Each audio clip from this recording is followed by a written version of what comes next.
Face à l'urgence d'un crash aérien en mer, chaque seconde compte. Ce matin, au large de Menton, les équipes de secours ont simulé l'impensable pour mieux anticiper le pire. L'opération a débuté avec l'appareillage des vedettes de la gendarmerie maritime et de la SNSM en zone nautique et aérienne, nommées respectivement Oscar Area et Neptune Area. Les équipes de secours ont procédé à des récupérations de victimes fictives par bateau et par hélicoptère.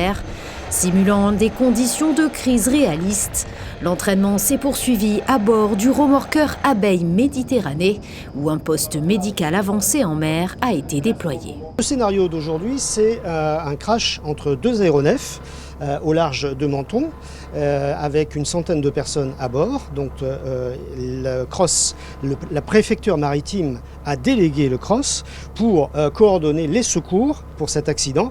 Et donc là, vous avez tous les moyens nécessaires, mobilisables dans cette zone. Vous avez donc 19 navires de recherche et de sauvetage. Vous avez 5 aéronefs et tous ces moyens sont coordonnés par le CROSS via 2 OSC, un OSC pour la partie monégasque, un OSC pour la partie française.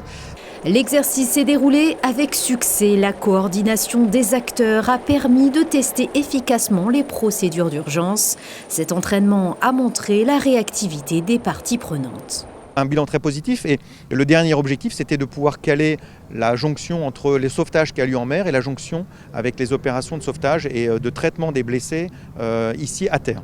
Et donc c'est un très bon objectif. C'est vraiment l'occasion idéale pour éprouver l'organisation, que les gens apprennent à se connaître mutuellement pour ceux qui ne se connaissaient pas ou qui avaient moins l'habitude de travailler ensemble. Mais en fait, on a une très grande proximité avec la Principauté de Monaco et les services de la Principauté de Monaco et nos amis italiens également. Et puis également, c'est un bon moyen de garantir l'interopérabilité.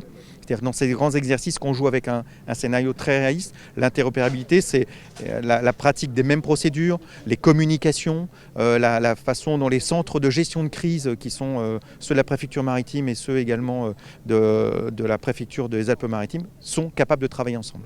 La Principauté a joué un rôle clé dans cet exercice par l'intermédiaire de sa division de la police maritime et aéroportuaire.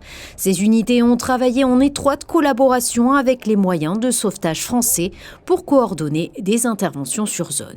Ça nous a permis effectivement de réunir toutes les parties prenantes sur la Principauté et de manière beaucoup plus pratique sur l'exercice aéro-maritime, de tester tous nos moyens, de les faire jouer. Donc on dispose sur la Principauté d'un certain nombre de moyens importants qui sont à la fois à la direction des affaires maritimes, à la fois aussi des sapeurs-pompiers de Monaco et bien sûr au niveau de la sûreté publique de Monaco, puisqu'on a chacun plusieurs embarcations et en excellente collaboration avec les autorités françaises notamment. Pour nous c'est important, parce que s'il arrivait un tel événement, on aurait besoin de jouer avec tous nos moyens, mais également de jouer aussi en coordination. L'occasion pour nous de mener à bien un exercice et de jouer cette coordination, de faire en sorte que tous les cadres aussi se connaissent sur le terrain. Et il n'y a rien de tel pour justement être meilleur si jamais on avait à se confronter à ce type d'événement. Au-delà de l'entraînement technique, cet exercice souligne la nécessité d'une coordination précise et rapide entre les différents acteurs du secours en mer. Face à des scénarios de crise complexes, la coopération entre autorités maritimes, médicales et de sécurité est donc primordiale.